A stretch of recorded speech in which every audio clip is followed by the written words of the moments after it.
लो बच्चों, तो कैसे हो आप सब लोग।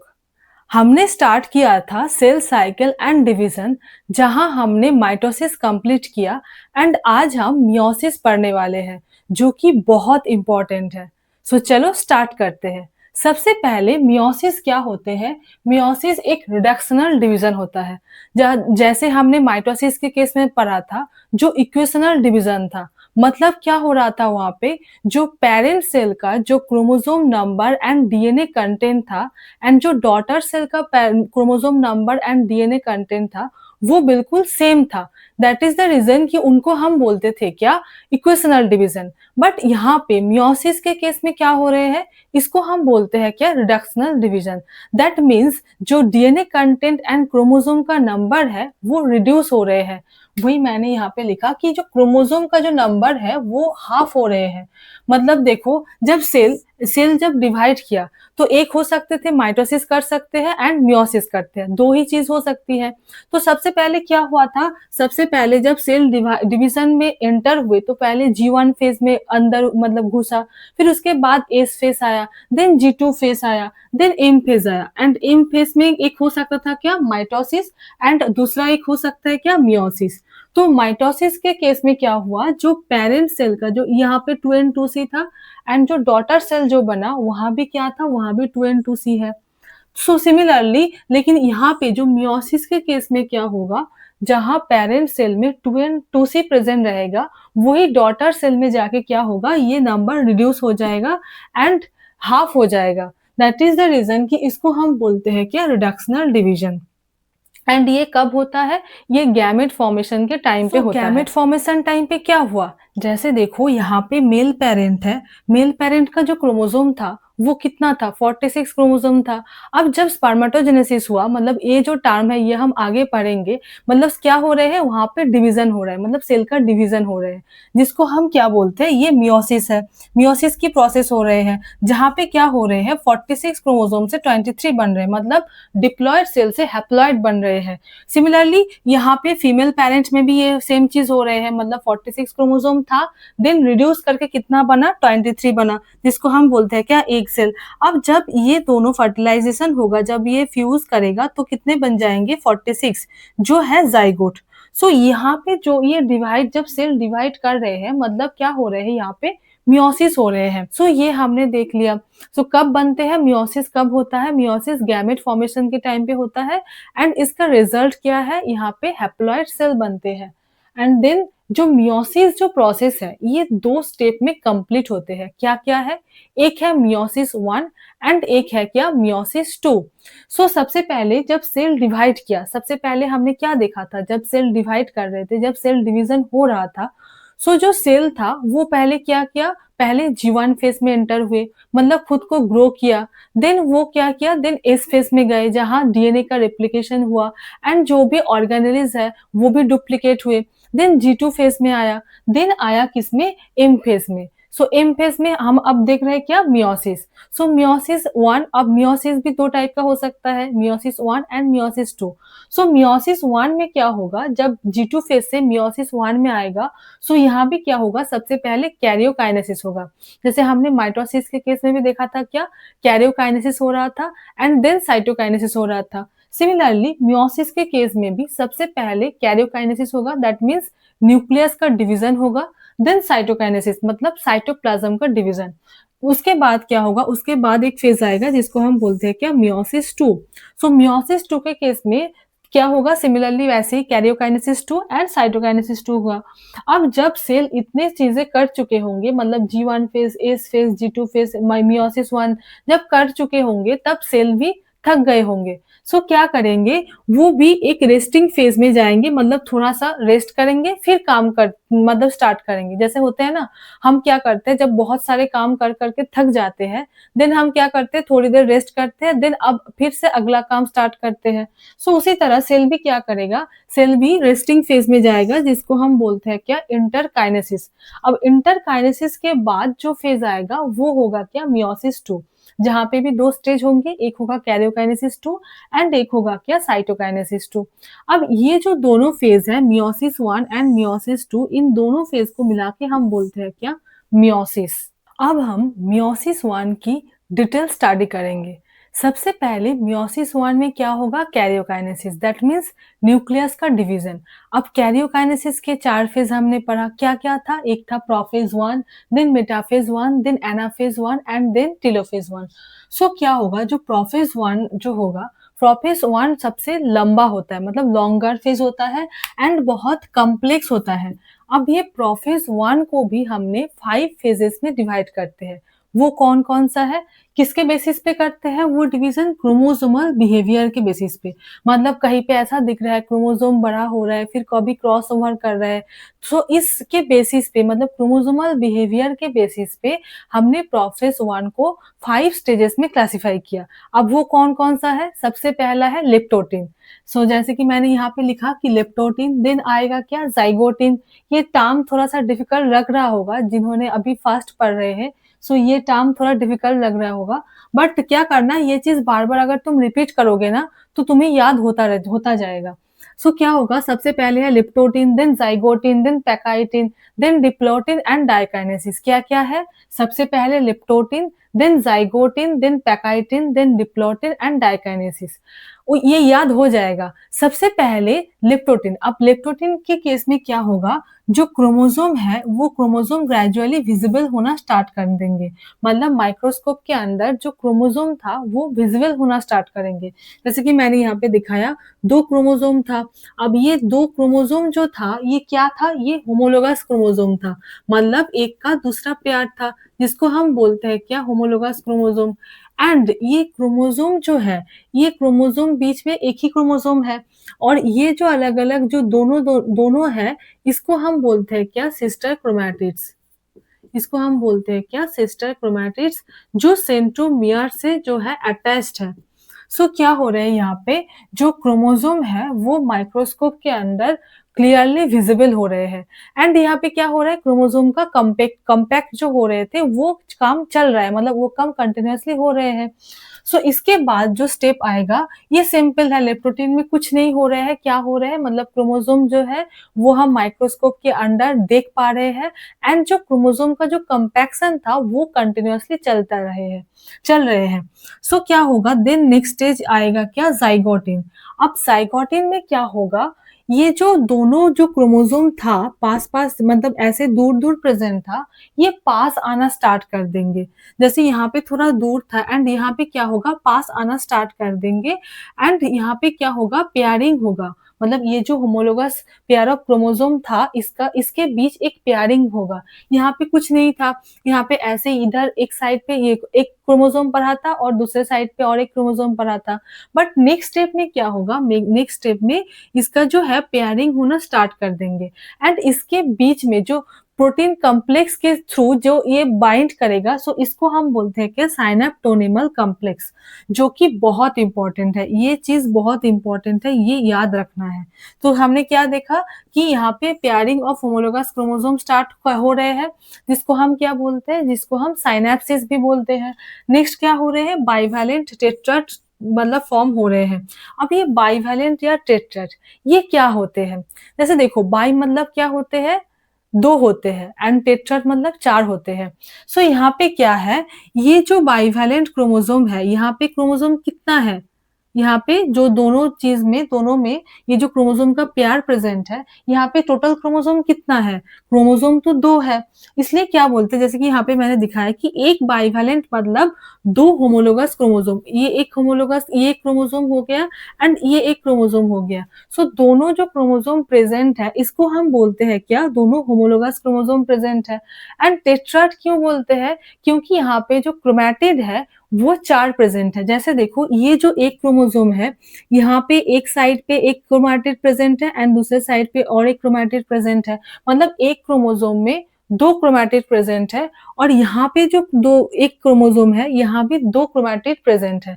टोटल कितना हो गया? 4 सिस्टर क्रोमैटिड्स हो गया। मतलब इसकी वजह से ही इसको क्या बोलते हैं? इसकी वजह से इसको हम टेट्राड बोलते हैं।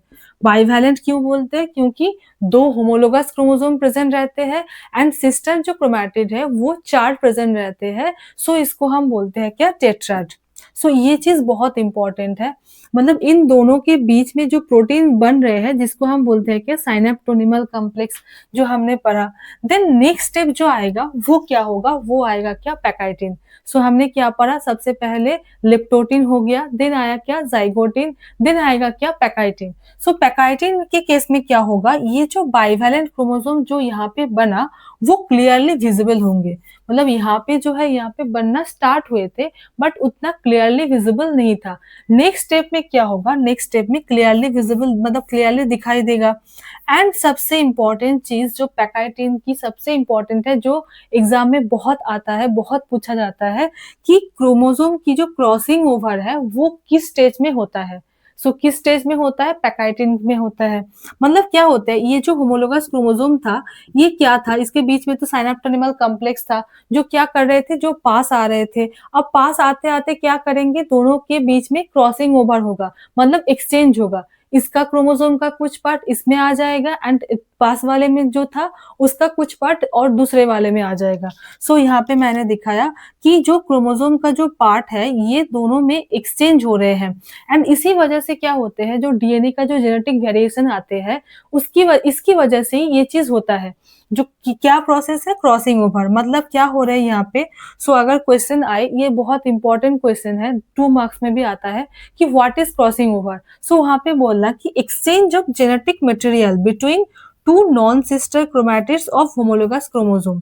मतलब देखो ये जो दो क्रोमोसोम था ये क्या था, ये होमोलोगस क्रोमोसोम था एंड इसके बीच में जिसके बीच में क्रॉसिंग ओवर हो रहे हैं वो जो क्रोमैटिड था वो क्या होगा, वो नॉन सिस्टर होगा। मतलब अगर ये दो हो जाता तो क्या होता, ये दो सिस्टर क्रोमैटिड्स होते हैं जो हमने पहले भी देखा। एंड इसका इसका अलग है और इसका क्रोमैटिड क्या है, अलग है। सो ये दोनों के बीच का जो रिलेशन है, मतलब इसके साथ इसका जो रिलेशन है इसको हम बोलते हैं क्या, इसको ये हो गया क्या, नॉन सिस्टर क्रोमैटिड। सो जो क्रॉसिंग ओवर हो रहे हैं वो किसके बीच में हो रहे हैं, non sister chromatids of homologous chromosome. ये लाइन बहुत इंपॉर्टेंट है। मतलब जो क्रोमैटिड है वो नॉन सिस्टर है, मतलब सिस्टर क्रोमैटिड के बीच नहीं हो रहे हैं। नॉन सिस्टर क्रोमैटिड एंड है क्या, होमोलोगस क्रोमोसोम। एंड जो एंजाइम प्रेजेंट होते हैं जो जिसकी मदद से ये चीज होता है, जो साइनेप्टोनिमल कॉम्प्लेक्स में प्रेजेंट होता है, क्या होते हैं वो, उसका इसका एंजाइम का नाम भी बहुत इंपॉर्टेंट है, जो है क्या, रिकॉम्बिनेस। सो ये हो गया क्या, पैकाइटिन।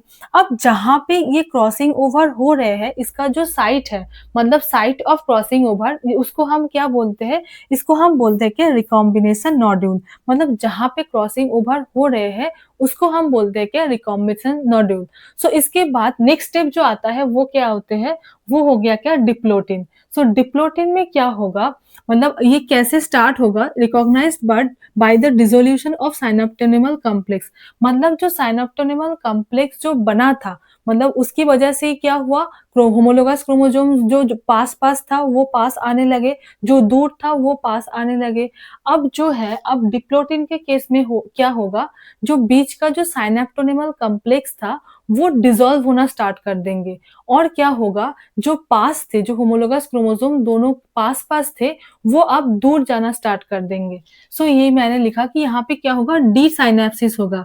साइनेप्सिस मतलब क्या पढ़ा हमने कि होमोलोगस क्रोमोसोम जो है पास आए थे एंड क्या क्या था, एक साथ क्रॉसिंग ओवर हुआ था।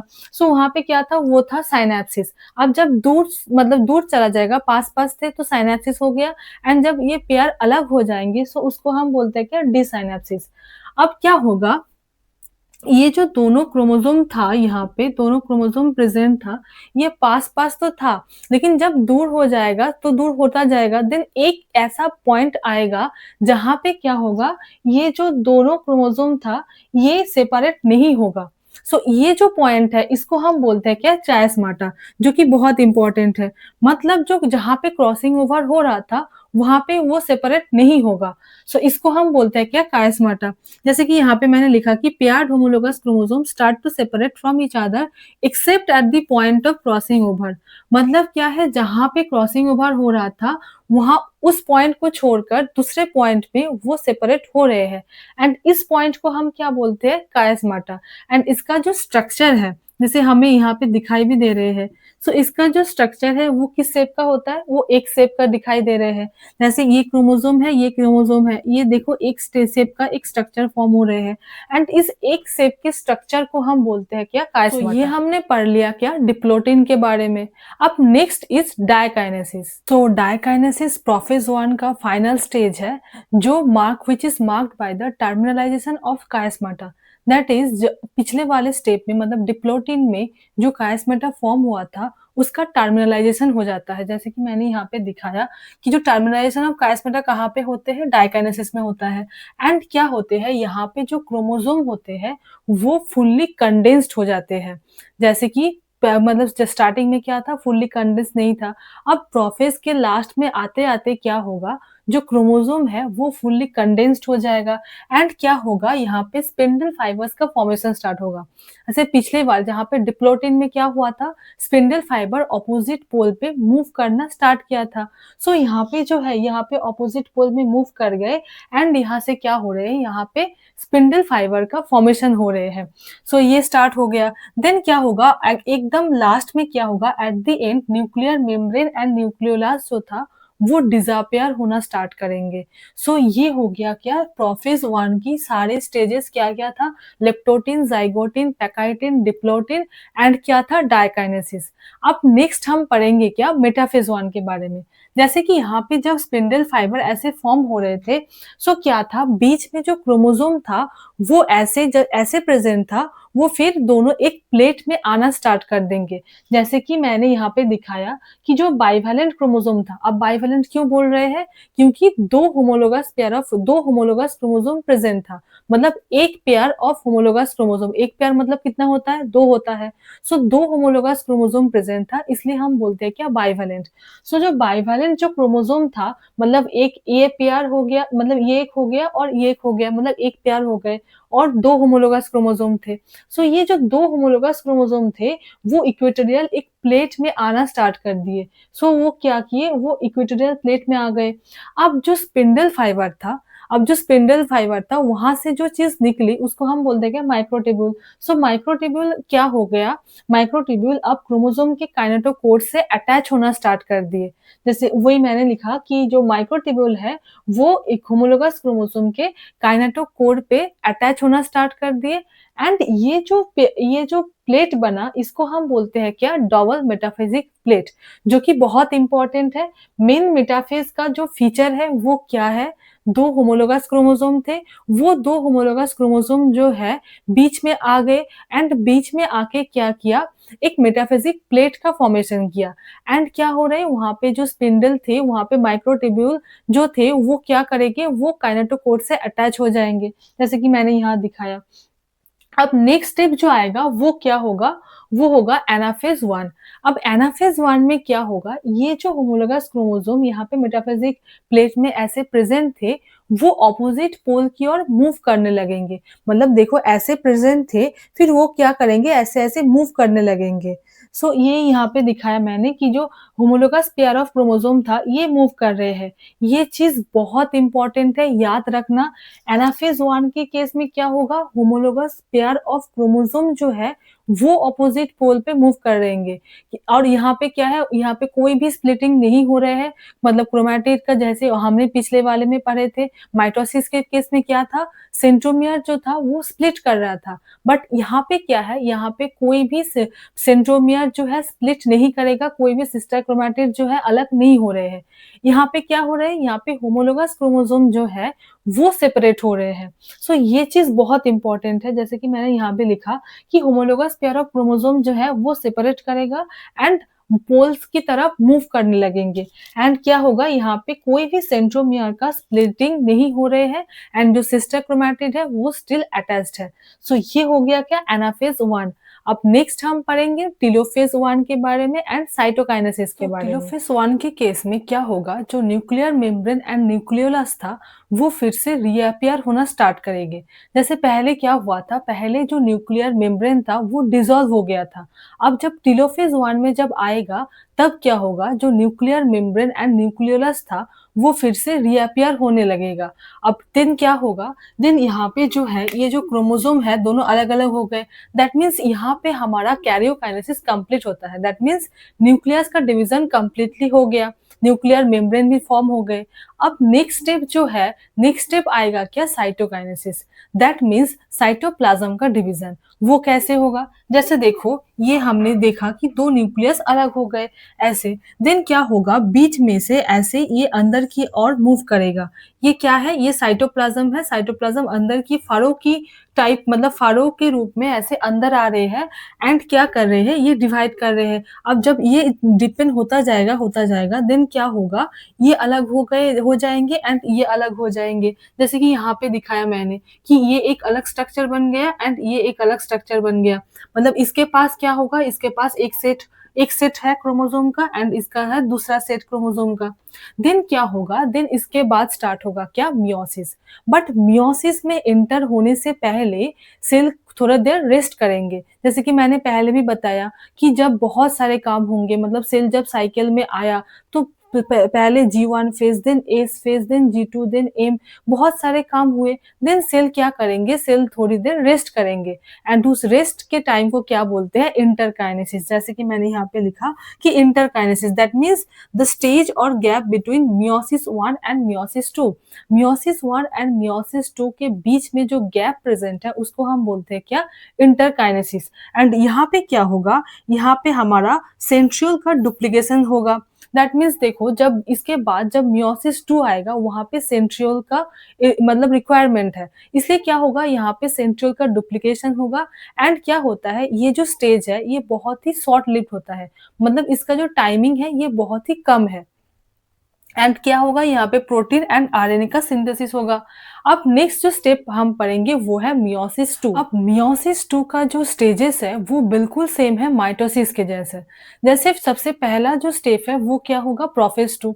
सो प्रोफेज 2 में क्या होता है, प्रोफेज 2 में न्यूक्लियर मेम्ब्रेन एंड न्यूक्लियोलस जो था वो डिसअपियर होना स्टार्ट होते हैं।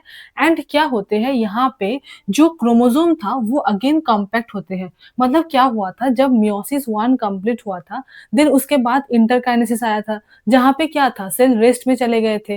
अब वहाँ रेस्ट में जाके क्या हुआ था, सेल जो था वो लूज़न हो गए थे। मतलब पूरा ऐसे स्कैटर्ड में प्रेजेंट तो नहीं थे बट ऐसे लूज़न अप हो गए थे। देन यहाँ पे क्या होगा, जब मियोसिस 2 स्टार्ट होगा तो स्टार्टिंग में क्या करेंगे, ये जो क्रोमोसोम है ये अगेन जो है पूरा कॉम्पैक्ट हो जाएंगे। अब क्या होगा, उसके बाद जो होगा, उसके बाद जो नेक्स्ट स्टेप आएगा वो क्या होगा, वो होगा मेटाफेज 2।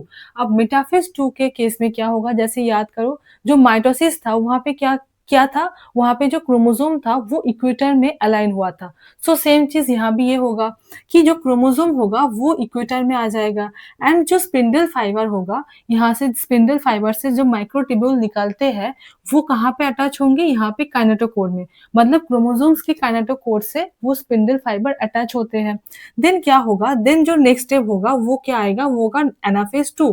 एंड एनाफेज 2 में क्या होता है, यहाँ जो क्रोमोसोम था, इस क्रोमोसोम का बीच का जो सेंट्रोमियर होगा, उस सेंट्रोमियर स्प्लिट होगा। जैसे माइटोसिस के केस में भी ऐसा ही था, जो मतलब जो क्रोमैटिड था वो अलग-अलग हो गए थे। मतलब जैसे हमने मियोसिस 1 के केस में क्या पढ़ा था, जो होमोलोगस क्रोमोसोम था वो अलग हुए थे। वहाँ पे कोई भी सेंट्रोमियर का स्प्लिटिंग नहीं हुआ था। But in case of meiosis 2 यहाँ पे क्या होगा, यहाँ पे एनाफेज 2 में सेंट्रोमियर का स्प्लिटिंग होगा। सो यही मैंने लिखा यहाँ पे कि ये कैसे, ये स्टेप स्टार्ट होते हैं कि किससे, द स्प्लिटिंग ऑफ सेंट्रोमियर से। देन क्या होगा, ये जो स्पिंडल फाइबर है, जैसे यहाँ पे स्पिंडल फाइबर बहुत ही बड़े बड़े हैं। अब यहाँ पे क्या होगा, जब ये ऑपोजिट पोल की ओर मूव करने लगेंगे तो क्या होगा, इसका जो साइज होगा ये भी शॉर्टन होने लग जाएंगे। देन क्या होगा, जो सिस्टर क्रोमैटिड है वो ऑपोजिट पोल की ओर मूव करेंगे एंड जो सिस्टर क्रोमैटिड है वो अलग हो जाएंगे। एंड इसके बाद जो नेक्स्ट स्टेप आता है वो होता है क्या, टेलोफेज 2।